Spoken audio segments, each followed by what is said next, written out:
Cae la tarde y en un rincón de la ciudad, en un pequeño jardín, alguien cuenta una historia, reflexiona en voz baja o conversa, paseándose bajo los árboles. Es hora de volver a casa, bajar la velocidad y darle tiempo al tiempo. Christian Warnken nos abre la verja de su jardín para que respiremos aire puro y oxigenemos el espíritu. En Pauta, aquí comienza Desde el Jardín.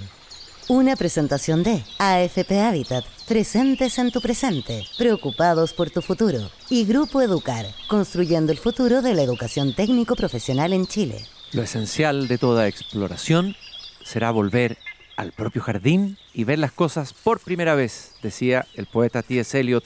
Muy buenas tardes, queridos y queridas radiovidentes que al escucharme me ven caminar en este jardín otoñal ya, al fin del mundo. Quiero decir, al fin de Chile, porque estamos en la punta del mundo, en la Finisterrae. Hoy día es martes 28 de abril del año 2026 y me van a tener que permitir un momento de melancolía, de nostalgia, de pena también, pero también de alegría. Voy a explicar por qué. Porque hoy día, 28 de abril, pero de 1953, nacía en Santiago el escritor chileno Roberto Bolaño, que a estas alturas ya es una leyenda, un mito de la literatura latinoamericana. Roberto Bolaño nació el 28 de abril de 1953 en Santiago y falleció el 15 de julio del 2003 en la ciudad de Barcelona. Su vida fue un periplo, un recorrido en la infancia en Chile, una parte de la juventud en Ciudad de México, después Barcelona y luego el mundo entero, porque su literatura ha sido traducida a muchísimos idiomas y el New York Times lo declaró su libro Los Detectives Salvajes y su novela póstuma 2666 como los 100 mejores libros del siglo XXI. Escuchen, estas dos novelas de un chileno están entre los 100 mejores libros del siglo XXI según una encuesta del New York Times a 503 novelistas, ensayistas y críticos, o sea, gente que algo sabe de literatura. Y yo tuve el privilegio, como siempre lo he tenido en programas de conversación como este, de conversar con él y de conocerlo un poco antes de que se convirtiera en leyenda. Era ya conocido en un ámbito más pequeño literario. Había recién ganado con su novela Los Detectives Salvajes el premio de narrativa Herralde, el famoso sello editorial español, dirigido por el mítico editor Herralde. Y venía a Chile y lo conocía muy poca gente. Recuerdo perfectamente que quien lo había leído un poco y me lo había recomendado era el escritor chileno y amigo mío Carlos Franz. Había leído la literatura nazi en América, me acuerdo perfectamente, y me puse a leer a este Bolaño que había recién ganado este importante premio de novela a nivel hispanoamericano, Los Detectives Salvajes, premio Herralde. Me habían advertido mucho sobre Bolaño, muchos escritores chilenos le tenían un poco de miedo, decían que era muy agresivo, que podía hacerlo. De hecho, había emitido comentarios muy críticos e irónicos sobre los escritores chilenos, algunos bastante hirientes, y me preparé exhaustivamente para entrevistarlo y lo recuerdo como si fuera hoy en una sala, la Sala de las Artes de la Estación Mapocho, cuando se hacían unas ferias del libro extraordinarias, donde venían los más grandes escritores latinoamericanos y uno tenía la oportunidad de conversar con ellos, conocerlos, hacer que te firmaran los libros. De ahí recuerdo, por ejemplo, el gran recital único que hizo Nicanor Parras, búsquenlo en internet, en que leyó sus poemas, logramos convencerlo de que fuera a hablar a un auditorio amplio, en esa misma Sala de las Artes. En esa misma sala yo había entrevistado a Alejandro Jodorowsky con el teatro lleno, ya Jodorowsky era más conocido. Pero el público que llegó a esa sala era un público interesado, porque la mayoría de los chilenos, incluso de los lectores chilenos, no conocían bien a Roberto Bolaño. Y bueno, la conversación fue para mí y sigue siendo una de las conversaciones memorables que he tenido en mi larga carrera de conversador y de entrevistador. Bolaño me sorprendió. Quiero contar en este programa hoy día, y vamos a ir escuchando fragmentos de algunos pedacitos de esa bella conversación que tuve con Bolaño, quiero contarles todo lo que pasó fuera de la cámara y también dentro de la cámara, dentro del programa La Belleza de Pensar, con ese característico fondo negro, pero esta vez era con público. Y recuerdo muy bien que partí leyendo una cita de Gabriela Mistral, que parecía que no tenía nada que ver con Bolaño. ¿Por qué partir con una cita de Gabriela Mistral para entrevistar al narrador Roberto Bolaño? Bueno, resulta que Bolaño era un fanático de la poesía y al mismo tiempo veneraba a los poetas chilenos, pero los veneraba. De hecho, él decía que los poetas chilenos, los poetas eran los perros, en el sentido que eran los que anticipaban los terremotos. Ustedes saben que los terremotos, los perros son los primeros que comienzan a aullar antes de que las ondas sísmicas, los instrumentos sísmicos capten el terremoto y puedan ser comunicados al resto de los ciudadanos. Cuando se escuchan a los perros aullar, hay que pensar que pueden estar ellos sintiendo ese terremoto. Y los poetas, decía Bolaño, son un poco como los perros. Son capaces de percibir, de intuir algo que puede ocurrir, una catástrofe, pero también algo jubiloso. Y el poema era País de la Ausencia, un poema muy misterioso de Gabriela Mistral que dice algo así como, no lo tengo aquí a mano, país de la ausencia, extraño país, sin edad de siempre, con edad feliz. Y terminaba diciendo, en país sin nombre me voy a morir. ¿Y por qué había escogido ese poema? Para mí era muy importante siempre partir cada entrevista de La Belleza a Pensar con un poema, porque siempre he creído que la poesía abre una conversación, tiene esa capacidad plástica. La poesía es generar una reverberación, una atmósfera entre el entrevistador y el entrevistado. Y bueno, a veces le achuntaba con el poema y a veces no, podía no gustarle el poema al entrevistado. Y lo había pensado porque Bolaño había sido un hombre itinerante, su vida era nómade. Hijo de camionero y de profesora, vivió en Cauquenes, en Quilpué, en la ciudad de Los Ángeles. En Quilpué fue boletero en una línea de autobuses entre Quilpué y Valparaíso. Estuvo en México a los 15 años y ahí fue el periodo tal vez más importante de su formación como joven literato, donde conoció a una serie de escritores que fue su tribu, poetas que admiró siempre y que siempre citó cuando ya era un escritor famoso. Pero bueno, entonces claro, en País sin nombre me voy a morir, porque Bolaño siempre se ha dicho que es un escritor chileno, pero en realidad es un escritor mexicano, chileno, español. Tiene una relación ahí conflictiva con Chile, su país de origen, un poco como la tenía Gabriela Mistral, a pesar de que Gabriela Mistral era una poeta mucho más terrestre y arraigada, ¿no es cierto?, de lo que uno puede decir de Bolaño, que era mucho más cosmopolita en ese sentido. Bueno, pero lo que a mí me impresionó es que Bolaño, terminé de leer la cita, yo estaba asustado después de todo lo que me habían dicho, que Bolaño era pesado, que Bolaño podía ser agresivo, prepotente, nada de eso.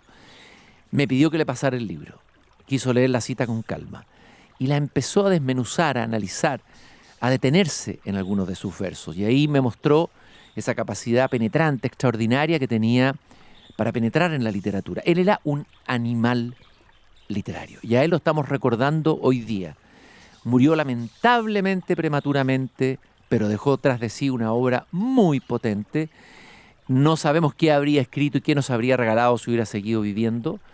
Y quiero que escuchemos un fragmento, primero de esa entrevista mítica que le hice el año 2003, me pareció 2002, en La Belleza de Pensar, donde él habla del éxtasis que sufren los escritores en algunos momentos cuando escriben. Escuchemos a Roberto Bolaño. Yo creo que todos los escritores, incluso los más mediocres, los más falsos, los peores escritores del mundo, han sentido durante un segundo la sombra de ese éxtasis. Sin duda el éxtasis no lo han sentido, el éxtasis tal cual quema. Y alguien que lo siente durante un segundo y luego retorna a su mediocridad existencial, es evidente que no se ha metido en el éxtasis, porque el éxtasis es terrible, ¿no? Es abrir los ojos ante algo que es difícil de nombrar y difícil de soportar. Fíjense qué tremendo lo que está diciendo aquí Bolaño, ¿no es cierto? Siempre se ha hablado del éxtasis en relación a los místicos. Uno puede hablar del éxtasis de San Juan de la Cruz, ¿no es cierto? Pero los escritores también tienen un tipo de éxtasis. Y lo que dice aquí Bolaño es que hasta el escritor más mediocre en algún momento ha sentido en un segundo el éxtasis, ¿no? Y ese éxtasis después se acaba y uno retorna a la mediocridad. Pero hay escritores que profundizan en ese éxtasis y otros que no se meten en él. Porque el éxtasis, dice Bolaño, es terrible. Es una visión, es abrir los ojos ante algo que es difícil de lograr y difícil de soportar. Pienso en Arthur Rimbaud cuando dijo: yo he visto lo que el hombre creyó ver. Rimbaud tuvo un éxtasis, no cabe duda, tuvo una visión que tradujo en su poesía, y no me cabe la menor duda que Roberto Bolaño tuvo muchos éxtasis. Personalmente me fascinan los cuentos de Bolaño, también me gustan sus novelas, pero mucho más sus cuentos. Creo que es un maestro del cuento. Hay cuentos de Bolaño que son realmente, uno está en presencia o uno tiene como lector epifanías, tiene éxtasis de lector, y uno percibe que el escritor, o sea Bolaño, tuvo una visión, tuvo un éxtasis que se tradujo en ese cuento que escribe. Hay un cuento, por ejemplo, que recuerdo que es como un sueño, en que va a visitar a Enrique Lin, poeta chileno a quien admiró mucho Bolaño, y llega a una casa que es toda de cristal. Y van pasando cosas ahí que son evidentemente un encuentro con Enrique Lin, pero soñado, ¿no? Hay muchos cuentos de Bolaño que parecen sueños y algunos que parecen pesadillas. Y a propósito de Enrique Lin, decir que fue Bolaño quien le escribió en un momento de gran crisis, de aguda crisis, cuando era muy joven, una carta muy negativa y muy pesimista, ¿no? La típica carta angustiada de un joven que no encuentra el camino. Y Lin le contestó, esto es lo memorable, Enrique Lin era un tipo muy generoso, un poeta muy generoso con los jóvenes, muy generoso. Yo lo vi ser generoso con la gente joven, con los que éramos jóvenes en ese momento, ¿no?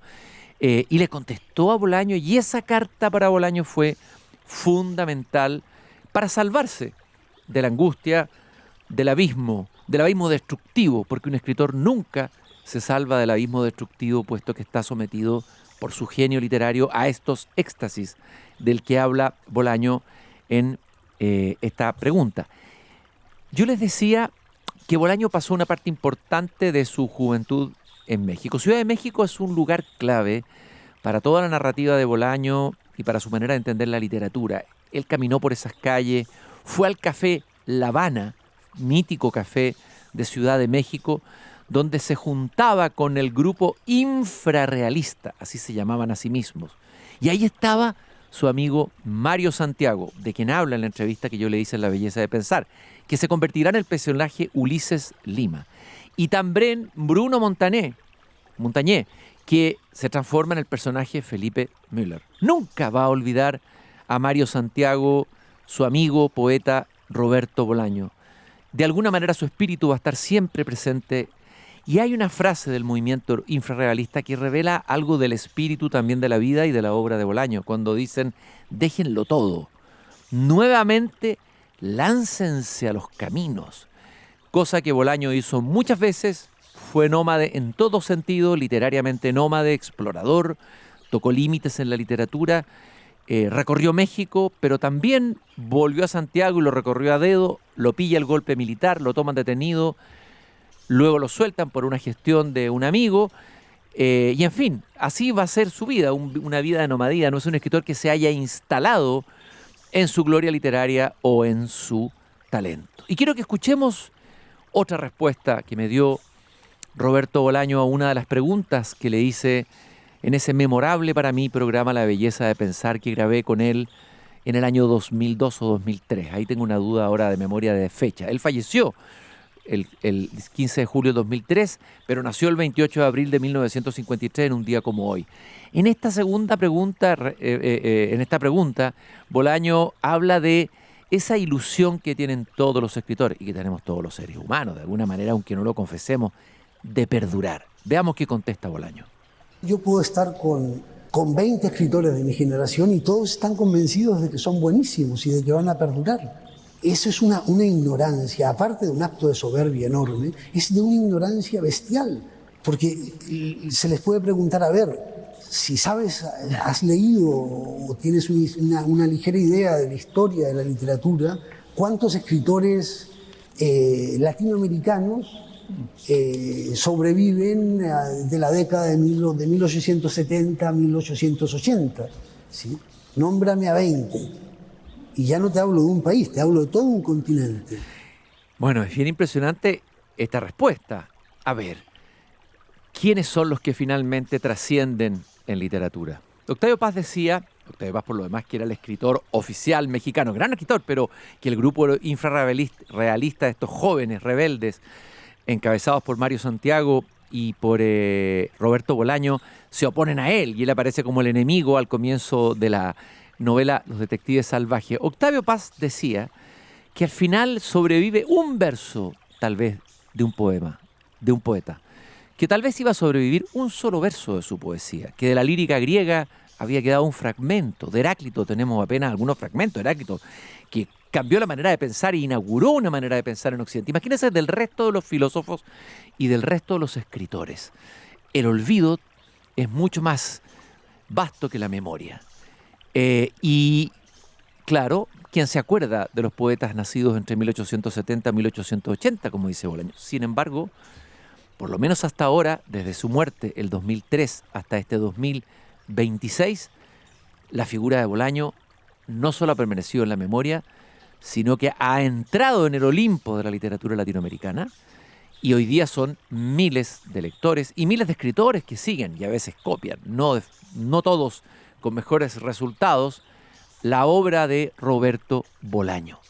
Bolaño no ha sido olvidado, y me da la impresión de que no va a ser olvidado, o que por lo menos va a quedar algo, algún cuento, un fragmento, una idea de él, como seguramente también de Jorge Luis Borges, a quien él admiraba tanto. Tengo otra anécdota con Roberto Bolaño. La anécdota es que cuando terminé la entrevista en la estación Mapocho, yo estaba muy nervioso porque yo sabía, a pesar de que no era tan famoso como lo es ahora, que Bolaño era de los grandes. Eso se veía inmediatamente en la conversación, la manera como hablaba de literatura, las imágenes que lanzaba, las reflexiones, las epifanías que salían de sus reflexiones. Y recuerdo que le entregué el libro Los Detectives Salvajes, como lo hago siempre con mis entrevistados escritores, para que me lo dedicara, para guardar el recuerdo.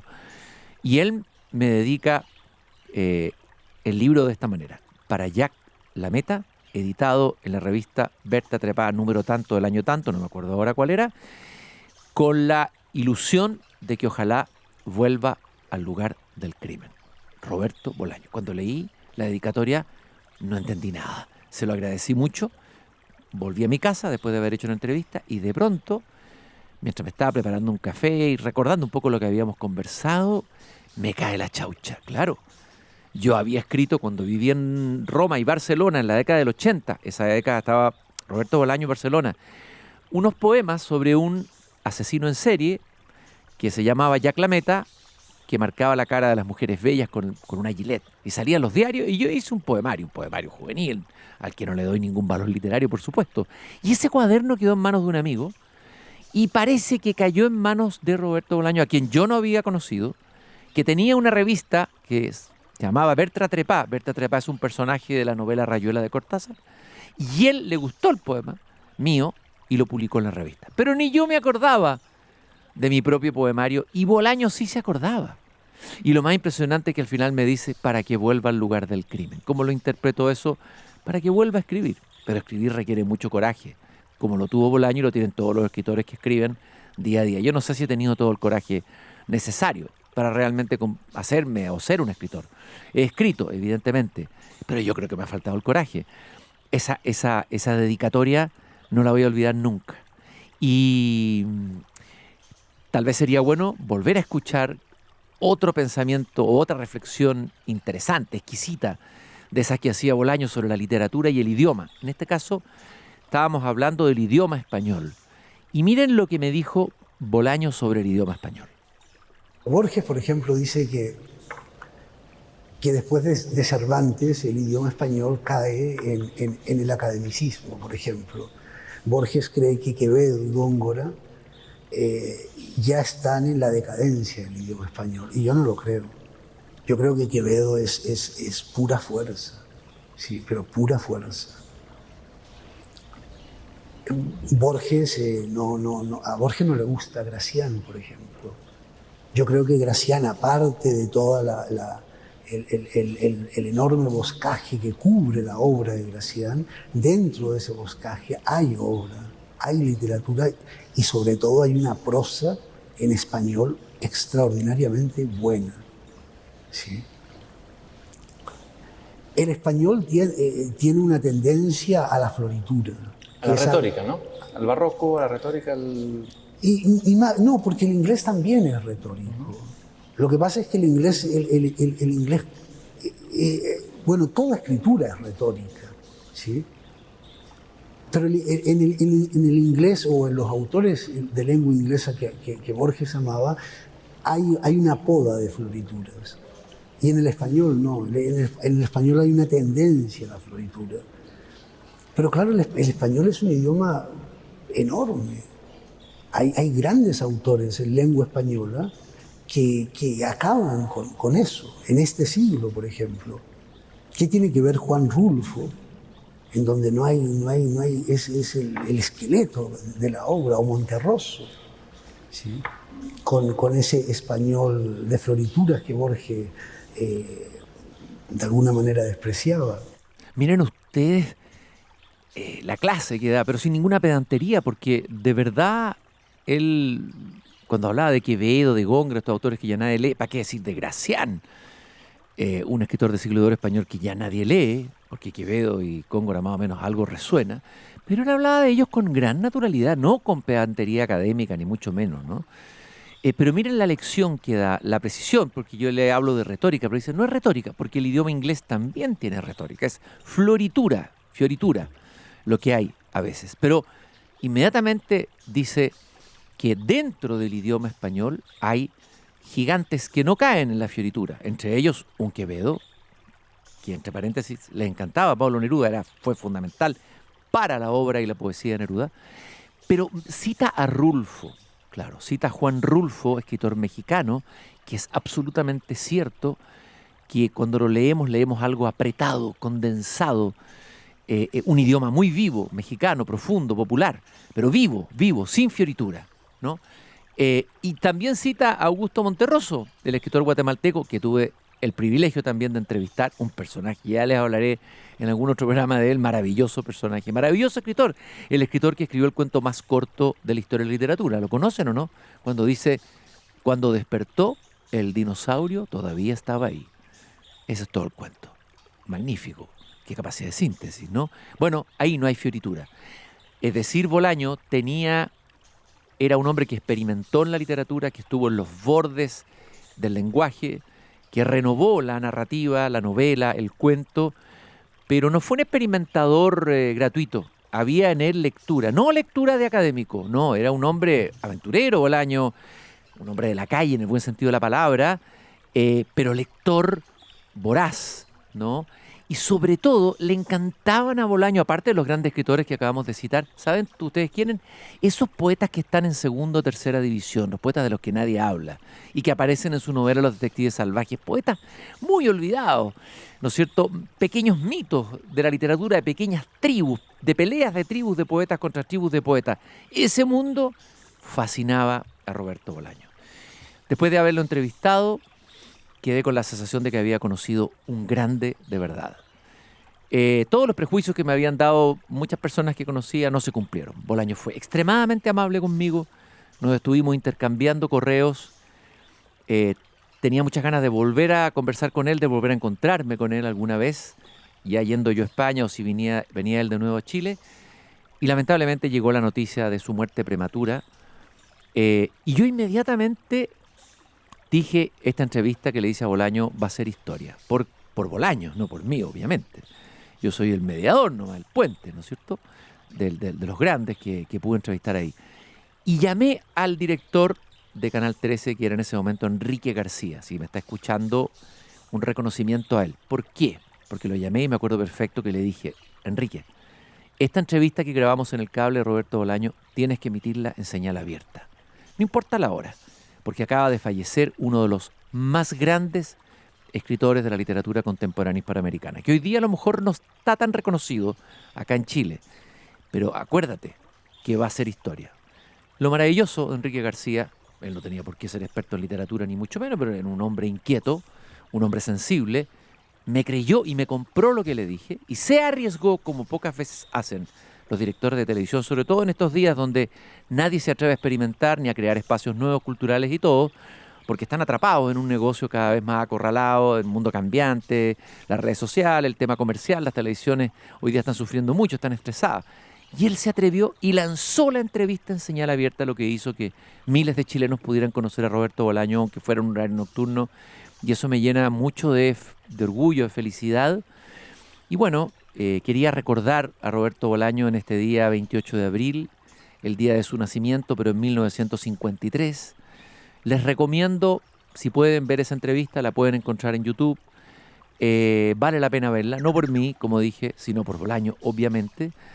Les recomiendo, desde mi punto de vista, los cuentos de Bolaño. Llamadas telefónicas y putas asesinas. Esos son de los libros que más me gustan de él. Detective Salvaje es un libro interesante y 2666 es un libro delirante, excesivo, pero notable desde el punto de vista literario. También son grandes aventuras de la escritura. Fue un aventurero de la escritura, un pionero. Se echa de menos, ¿no es cierto?, una figura como él en el panorama literario, pero creo que ha tenido el reconocimiento que merecía y siguen muchos escritores latinoamericanos e hispanoamericanos, pero también del mundo entero, conversando con su obra, y eso me hace muy feliz. Eso quería decir. Esa melancolía fue la que me arrebató, ya me entienden un poco por qué. Melancolía de la conversación y nostalgia de esa conversación maravillosa que tuve con Roberto Bolaño. Vamos a ir a una pausa y recordarles que nos acompaña Grupo Educar, construyendo el futuro de la educación técnico-profesional en Chile. Conoce más sobre nuestro trabajo en grupoeducar.cl y ahorrar hoy puede marcar una diferencia real mañana. Con AFP Habitat, contrata un plan APB y aprovecha al máximo los beneficios tributarios disponibles. Vamos a una pausa de unos poquitos minutos y regresamos con una interesantísima conversación aquí en Desde el Jardín. Bueno, regresamos a Desde el Jardín. Soy Cristian Bankin, el jardinero Desde el Jardín. Venimos de una pausa. Claro, el ruido que ustedes sienten acá no es de los pájaros como en mi jardín, es de niños, que los niños son como los pájaros, mira. Y la campana del liceo público. Me crucé desde mi jardín al patio de la escuela. Lo hago una vez a la semana para hablar de educación, para hablar con profesores, para hablar de proyectos innovadores, de cosas lindas que se están haciendo, de brotes verdes de la educación en Chile. Y cada vez que entro al patio de la escuela de un liceo es inevitable que me encuentre con ella, la gran inspiradora, Gabriela Mistral. Y esto me dice ella. Muchas de las cosas que hemos menester tienen espera, el niño no. Él está haciendo ahora mismo sus huesos, criando su sangre y ensayando sus sentidos. A él no se le puede responder mañana, él se llama ahora. Estoy seguro que el invitado que tengo hoy día debe haber escuchado esta frase y se debe haber emocionado. Obviamente que la escuchó antes y probablemente le recordó una epifanía que tuvo alguna vez cuando trabajó en colegios, estuvo cerca de colegios vulnerables, que hizo que esa epifanía lo llevara a desarrollar este proyecto extraordinario que es Enseña Chile. Está conmigo Tomás Rocar aquí en el patio de la escuela. ¿Cómo estás, Tomás? Buenas tardes. Buenas tardes, Cristian. Muy contento de estar acá y muy contento de escuchar a Gabriela Mistral. Mi libro favorito es Pasión por Enseñar, escrito de Gabriela Mistral. No puede ser más una profeta que no fue reconocida en su propia tierra y obviamente hoy día un pilar y la motivación quizás más grande que tenemos en Enseña Chile. Claro, y ella dice los niños no pueden esperar, sobre todo los niños. El futuro de los niños es hoy. Hoy. Y los niños en las condiciones vulnerables, ¿no es cierto? Que fue lo que Más tú conociste aún. y que eso para ti fue importante. O sea, que conozco, sigo trabajando en Enseña Chile, sigo trabajando 18 años en Enseña Chile, pero antes tuve 5 años trabajando en Puente Alto. O sea, 23 años en educación en estos colegios. Tú dijiste alguna vez, sueño con cerrar Enseñas Chile. Eso significaría que todos los niños de Chile tienen educación de calidad. ¿Estamos muy lejos de ese objetivo? Queremos cerrar Enseña Chile cuando ya haya una red suficientemente grande de líderes y lideresas que se comprometen con la educación. Nuestro cálculo, quizás con errores, es que 2.000 personas en red pueden cambiar esto. Hoy día nuestros cálculos son que llevamos 1.200. No estamos tan lejos.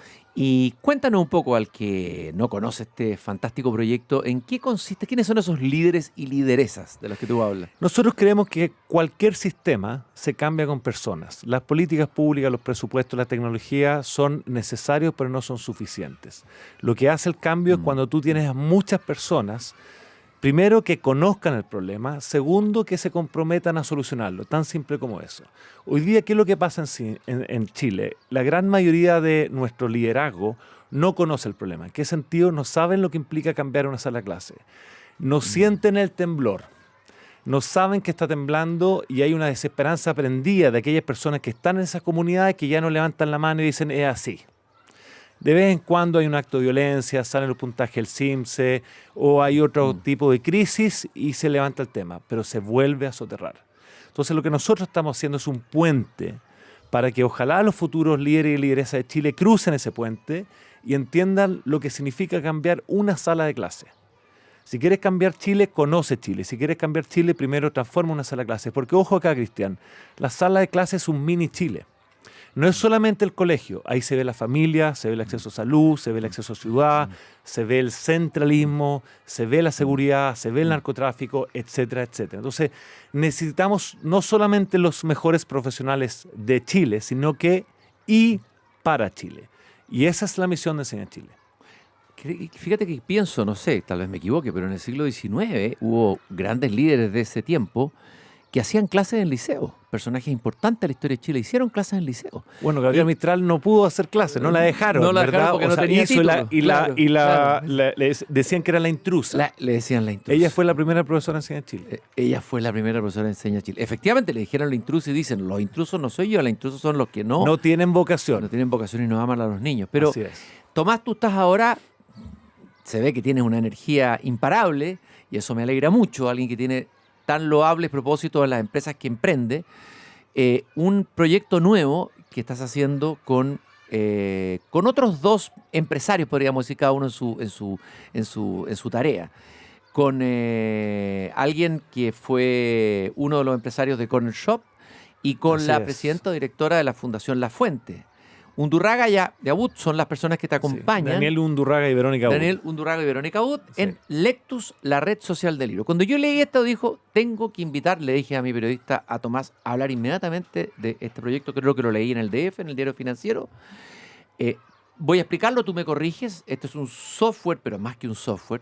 Son 200 colegios y vas a inaugurar en Yanquihue una bibliomóvil. Sí. Hay que trabajará con 30 escuelas rurales. Es un sistema operativo que conecta catálogos, préstamos y trae con lectores, digamos, ¿no? Sí. Bueno, es un proyecto que tiene muchas dimensiones, pero que parte de la convicción, así lo entiendo yo, por lo que leí en las entrevistas, de que la lectura es una piedra angular de la educación en Chile y me gustaría que me explicaras primero por qué. Partamos por el diagnóstico, para luego Sí, por lo que hicieron. La razón de ser de esta iniciativa, que se une a muchas iniciativas que hoy día están en el fondo en Chile, que van en la misma dirección, es que la brecha de aprendizaje es una brecha de lenguaje.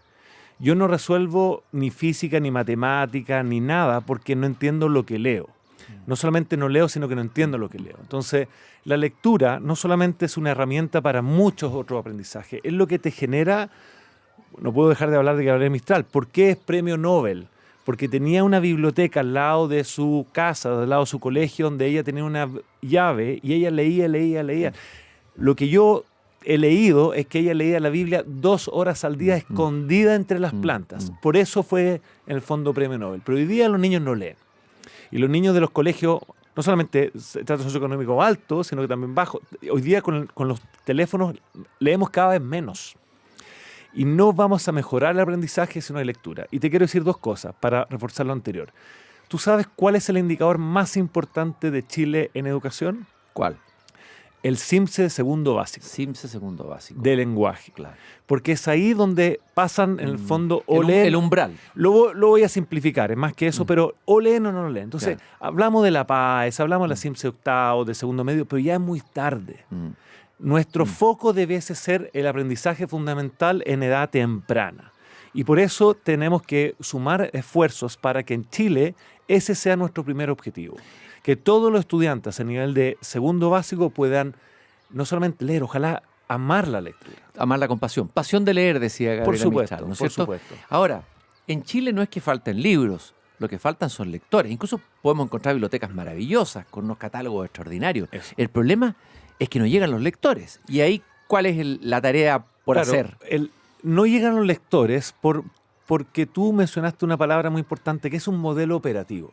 Tenemos diagnósticos de cuánto leemos y podemos ahondar mucho en eso. También sabemos hace cientos de años de cómo un niño aprende a leer. Pero hoy día hay una brecha entre lo que se sabe y lo que se hace. Y por eso creo yo que aquí hay una genialidad, que es apuntar a un modelo operativo. No solamente tener información de libros, sino que tener información que se adecúan al nivel de cada estudiante. Tú no puedes ser líder el Quijote si estás aprendiendo a leer. Y por ende tú tienes que saber qué libros son adecuados para tu nivel de lectura, que te desafíen, que te generan, digo yo, dopamina para poder seguir leyendo y disfrutar la lectura. Entonces hoy día está lleno de libros, pero uno no sabe qué libro sacar, y dos, hay una instancia de esa biblioteca. Y ahí nace esta idea de... Lectus. O sea, primero, esto fue una genialidad del Dani Undurraga, pero primero nace la idea de hacer un bibliolibros, que en el fondo lleva a cualquier escuela rural en el SLEP de Yanquihue un libro físico. Ya tenemos la evidencia de que leer en pantalla no sirve para aquella persona que está aprendiendo a leer. Para aquella persona que sabe leer mucho, leer un Kindle está bien, pero alguien que está aprendiendo a leer no es tan conveniente. Y por ende queremos poder acceder vía internet, que hoy día hay, gracias a un proyecto que hicimos con Starlink, que cualquier adulto pueda pedirle a un niño o pueda pedirle un libro a un niño. Cualquiera, no solamente el profesor o profesora.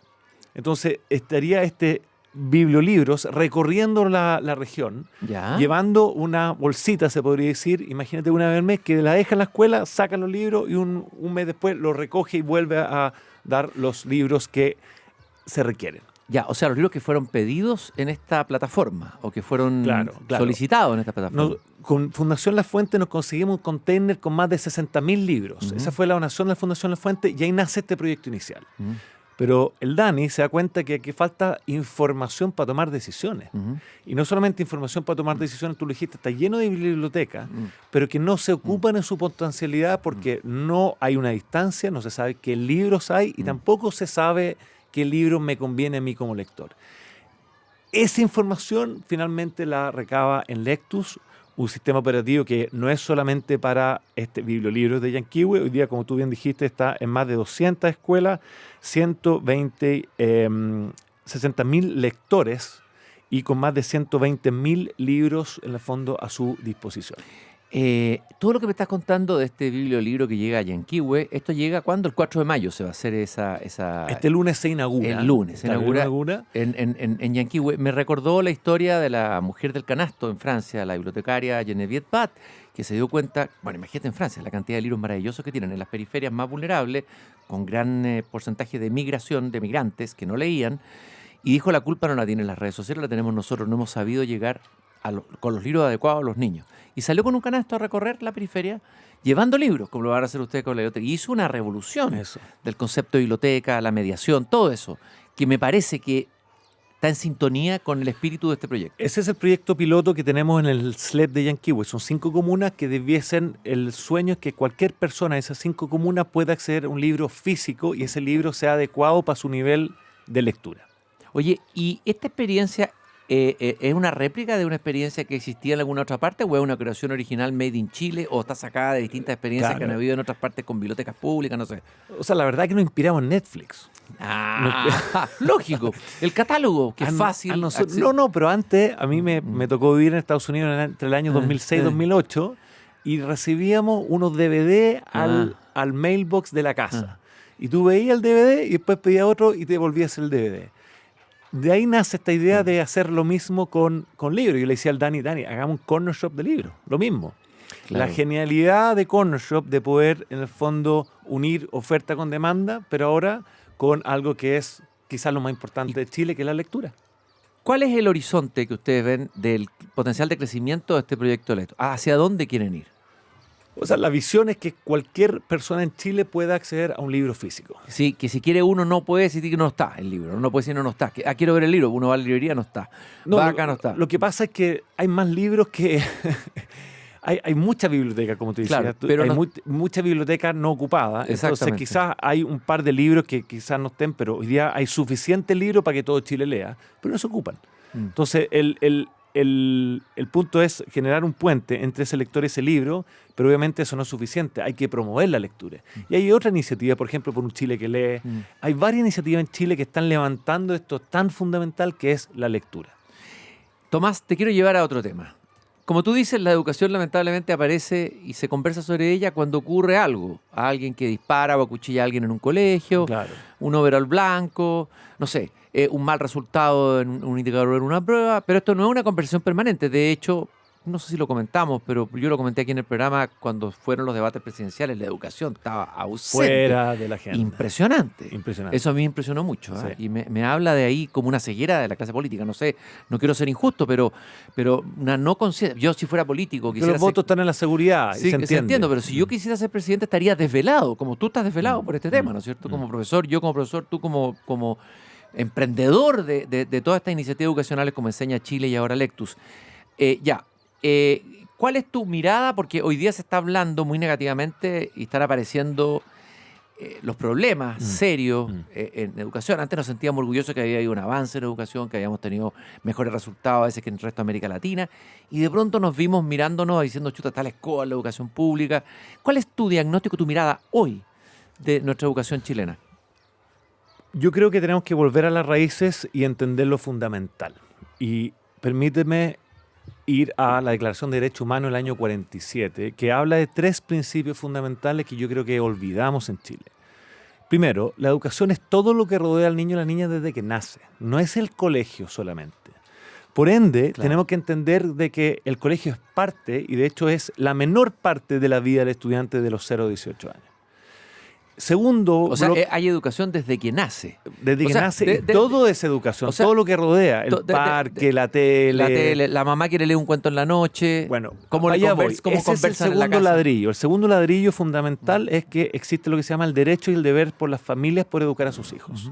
El gran ausente hoy día en la educación de los niños y niñas es la familia. Ya, ¿y cómo se manifiesta esa ausencia? Esa ausencia se manifiesta en que hoy día no remamos juntos, colegio, familia, en pos de un proyecto educativo. Entonces Tal las cual, familias tal cual. están Desacopladas, por decir así. están desacopladas y están poniéndole zancadilla a las personas que están tratando de hacer. Como todo en la vida, hay personas que hacen un muy buen trabajo, hay personas que no hacen un buen trabajo, pero hay muy buena gente que están totalmente desbordados. Hoy día nadie quiere ser profesor y las familias, en vez de estar con el proyecto educativo, están en contra. Hay una desconfianza, cómo piensa se- que porque pagan o porque tienen y un el derecho. alumno cliente. Pero el derecho de ver es de ellos, no del colegio. El alumno cliente, que Claro. está lamentablemente impuesto. Ahora, ¿cómo se educa a esa familia? ¿Qué se hace con esa familia? ¿Cómo se la incorpora? Lo primero es justamente poder, ojalá, abrir esta conversación, decirle, el derecho y el deber es de ellos. ¿Y tú sabes por qué es de la familia y de otra persona? Esto se hace en el marco de la Declaración de Derechos Humanos, porque si no es la familia, eso es el Estado o un tercero, y eso es adoctrinamiento. Pero desde luego. Y por eso... Eso en me el fondo, recuerda a la revolución cultural de Mao Zedong, digamos, que obligaba y se llevaba a los claro, niños, se los pero quitaba a la todavía familia, claro. Deja ser un poco polémico aprovechando la radio. Si uno entra al Instituto Nacional hoy día, hay una gigantografía del Che Guevara. Ujú. Si eso no es adoctrinamiento, ¿de Claro. qué estamos hablando? Sí. No quiero, o sea, cualquier persona, ¿verdad? Está Salvador Allende, está el Che Guevara en el Instituto Nacional entrando. Mi pregunta es, si el proyecto educativo del Instituto Nacional no habla de esto, eso no debe estar. Si promovemos ese tipo de ideología, está bien, es consistente con el proyecto educativo, pero manda el proyecto educativo, no manda la ideología del momento o el profesor del momento. No hay democracia en los colegios, nos cuadramos en torno al proyecto educativo. Por ende, los proyectos educativos tienen que ser mucho más claros, claros en valores, claro en lo que se va a permitir, cuál es el rayado de cancha, cuál es lo que no se va a permitir. Y si un profesor, familia o estudiante está fuera de ese proyecto educativo, uno le dice, allá está la puerta, lo siento, aquí manda el proyecto educativo. Esa claridad de, llamémoslo, límite de cancha, hoy día no hay. Esos Entonces, bordes. hay bordes, no todo es permitido. Hay que delinear muy bien los bordes, y eso se llama proyecto educativo, e invitar a la familia a participar y remar juntos. Y si no le gusta el proyecto educativo, se va a tener que ir. Lo siento. Tú volviste ahí a ese texto fundacional que es la Declaración de Derechos Humanos. Partiste con un elemento, pero parece que quedó otro en el tintero. El tercero es la libertad de enseñanza. La libertad de enseñanza. Claro, porque la familia debiese tener la posibilidad de poder elegir ese proyecto educativo. Entendemos que eso no pasa en la realidad, pero por lo mismo queremos que en el fondo el Estado no es que defina los valores que se le van a inculcar a los estudiantes, sino que es cada proyecto educativo. Esa comunidad que se llama proyecto educativo en base a un colegio es la que manda. ¿Cómo has visto el desempeño de la nueva ministra de Educación? Me quedó una Sí, te respuesta quedó a lo uno. anterior. Sí, Sí. porque tú me dijiste cuál es el problema. Quiero volver a lo que tú mencionaste de Lectus. El gran problema en la educación de Chile es un problema de gestión. Es un problema Ya. de implementación. Ujú. Voy a agarrar el mismo ejemplo. Ya sabemos cómo un estudiante sabe leer, pero no leen. Y cuando digo no leen, Ujú. el nivel socioeconómico más bajo en el CIMSS de cuarto básico, solamente el 8% está al nivel adecuado. Ujú. El 8%. Ujú. O sea, hay una brecha gigante, hay un terremoto que hoy día tenemos la información, tenemos el diagnóstico, pero la brecha entre lo que se hace y lo que se planea es muy grande. Tú dijiste algo, y después voy a irte a la última pregunta más de actualidad, pero aterrizarte a lo mejor violentamente, pero tú dijiste el placer de leer, el placer de enseñar. La lectura es un placer, ¿no es cierto? No se puede Un obligar. disfrute, Si sí. tú la obligas, produce un resultado contraproducente. Y además por osmosis, tiene que ser tu entusiasmo como adulto leyendo, leyéndolo a los niños que se transmiten, ¿no es cierto? Sí. A los niños, estamos de acuerdo en eso. El placer de leer. A ver, ¿cómo incorporar esa dimensión en la enseñanza? ¿Cómo se hace eso? Se hace con pequeños pasos. Ujú. De nuevo, tú no puedes leer el Quijote si estás aprendiendo a leer. Y hoy día hay suficiente información. Los colegios que lo hacen bien le dan un libro adecuado al nivel de lectura de ese estudiante. El estudiante, ojalá, en el mejor de los casos, elige dentro de un pool que corresponden a su nivel. Y uno va midiendo en el fondo dónde está cada niño y puede ir en el fondo dándole libros de acuerdo a su interés y de acuerdo a su nivel. De acuerdo. Ahora, también tú puedes proponerle, porque obviamente que tal vez uno puede decir al alumno a buscar el libro más fácil o más facilista, que también es legítimo, y algunos te dicen que eso del peligro es que terminamos con pura lectura, algunos le llaman o literatura insípida. No, Y- tiene que haber supervisión, Claro, sin duda. y probablemente en algún momento se va a poder leer el Quijote, pero tienes que hacer los pasos anteriores. Claro. Y yo como profesor me tocó enseñar el Quijote, y yo le decía a los alumnos, para leer el Quijote primero, tenemos que reírnos. Si no nos reímos, a mandíbula batiente primero, después Por hacemos un supuesto, análisis. por ¿No es cierto? supuesto. Es cómo tú enseñes ese clásico. A veces el problema no está en el clásico, está en cómo fue enseñado. Que hay que memorizarlo, que hay que, o te metes en el análisis, cuál Por es supuesto. No sé si me entienden. Mira, es muy bueno lo que tú dices porque hoy día con la tecnología las personas creen que hay atajos y no hay atajos en la educación, en el aprendizaje. Y curiosamente, universidades como Singularity que dicen que todo se va a cambiar por las máquinas, te dicen la primera profesión que no se va a cambiar es la del docente. Mira, Porque eso es el interesante. vínculo afectivo es fundamental Ese no puede para el desaparecer. aprendizaje. Sobre todo no puede desaparecer imaginándonos la distopía que las máquinas van a ser las que van a llevar la batuta. O sea, Claro. ¿dónde va a ser más importante la efectividad? Pero ya se ve, por ejemplo, en Khan Academy, que son un sistema donde te enseñan a la perfección a tu nivel, los estudiantes no lo agarran. ¿Por qué no lo agarran? Porque no tiene ese vínculo humano, ese vínculo emocional, ese vínculo de que tú me importas a mí y yo te importo a ti, y por eso yo aprendo. Claro, por la misma carrera Mistral decía, hay que educar no solamente en la sala de clase, en el patio, en el recreo, siempre hay que educar, siempre Bueno, hay una en relación. su famoso decálogo, que yo invito a que lo lean, Es un dice, si manifiesto. tú no amas niños, no enseñas, punto. Si no amas niños, no es serio. Ese es el primer primero, punto. primero, Ese es el primero. amor. Entonces, el amor sigue siendo lo fundamental y eso no se habla. Y ese amor, para ser práctico, se traduce en un sano vínculo. No un vínculo de amigos, sino que tú lo No, dijiste muy bien. evidente. Es un profesor, una profesora que es cercana, pero es la autoridad. Y le dice, mira, ese libro no, te recomiendo esto. No quiero, no importa. Esto es lo que... Saben lo que significa lo mejor para ese estudiante y lo hacen respetar. Yo te había preguntado entre medio por la nueva ministra de Educación, a ver, no sé si tú has hablado con las autoridades, Sí. me imagino que has tenido oportunidad de hablar con los ministros y me imagino, espero que los ministros sean personas que te consulten y conversen contigo, visto todo lo que has hecho tú por la educación en Chile. Sí, ¿Cuál es- conversamos. ¿Cuál es tu mirada de la nueva ministra de Educación, lo que ha dicho, los planes que tienen? No sé, si sabes algo. Sí, me parece una persona de muy buen trato, una persona que ha públicamente hecho se podría decir, un muy buen relato. Lleva un poco más de un mes, uno no puede sacar grandes conclusiones. Desde luego. También ella fue muy clara en decir que el sistema de aseguramiento, el SAE, famoso sistema de admisión escolar, es algo que quiere cambiar. Y cuando nos reunimos, y no estoy cometiendo una infidencia acá, hablamos justamente de esta brecha de gestión que hay. La incapacidad de poder hacer lo que decimos que vamos a hacer, lo que dice nuestra famosa estrategia. Entonces, le conté varios ejemplos de cómo eso se da en la práctica.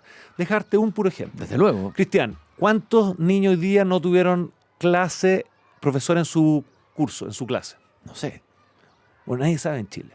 no tengo idea. Ya, la semana pasada, ¿cuántas ¿cuántos niños no tuvieron profesor de matemática en Chile? Chuta, no sé, pero muchos. No te sientas mal porque nadie sabe.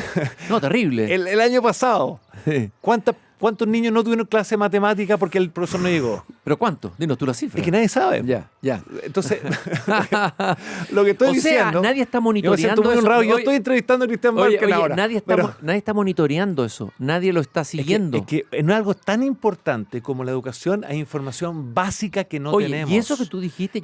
Por eso es un modelo operacional. Oye, yo te voy a decir que eso que tú acabas de decir es súper importante. Te lo voy a dar con un ejemplo muy práctico sin nombrar a nadie. Mis hijos, en un colegio particular pagado y caro, que estuvieron una vez en Chile, muy prestigioso, había una profesora de matemática que no iba a clase, y venía a faltar, siempre presentaba seguros médicos, cuestiones médicas, bueno, era rarísimo. Y tuvieron prácticamente un año sin profesor de matemática. Y las consecuencias de eso, por el curso y el nivel en que estaba, porque era un nivel muy importante, tuvo muchas consecuencias a lo largo de los años, en la base. Imagínate tú si un alumno se encuentra en un lugar sin su profesor de matemáticas. ¿Qué pasó entre el 2011 y el 2019 con las movilizaciones? ¿Cuántos días estuvieron sin clase algunos estudiantes? En 5 años, más de un año.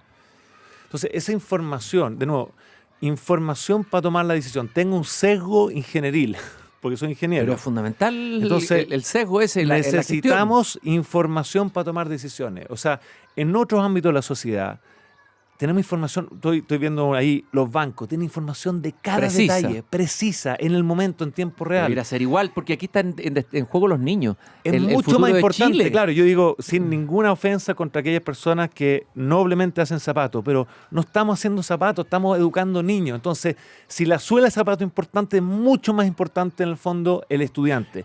Que sepamos si está aprendiendo o no, que sepamos si está yendo a clase. Te voy a hacer una pregunta, ¿cuántos niños están fuera del sistema? Muchos, cientos de miles, por lo menos. Hay casi 280.000, casi 200 y pero tanto. hacemos trampa en el CIMSE porque eso no sale. No aparece. No aparece la cifra explicitada. No aparece, entonces dice, aumentamos, pero de los Ah. mismos niños, los niños que no fueron ese día a clase, ¿cuántos Bueno, son? esos son los hoyos negros de la educación Entonces, chilena. no nos hagamos trampa. Estamos haciéndonos los lesos a nosotros mismos. No nos miremos, ¿verdad? Saquemos la suerte entre gitanos, como se Sí, dice. Tomás Recart en el patio de la escuela. Tomás, te quiero felicitar por esta nueva y preciosa iniciativa Lectus, red social de libros.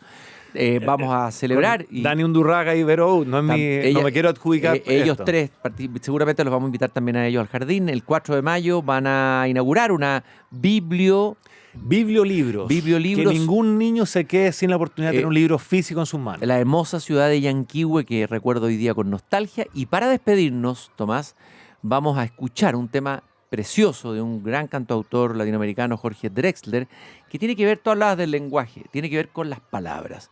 Y la letra dice, la gente pasa, pero las palabras quedan. Como una estela que da dando la fe de un barco. Así es la huella en el barro. Evocará la rueda como una flecha guarda la tensión del arco. La gente pasa, pero las palabras quedan.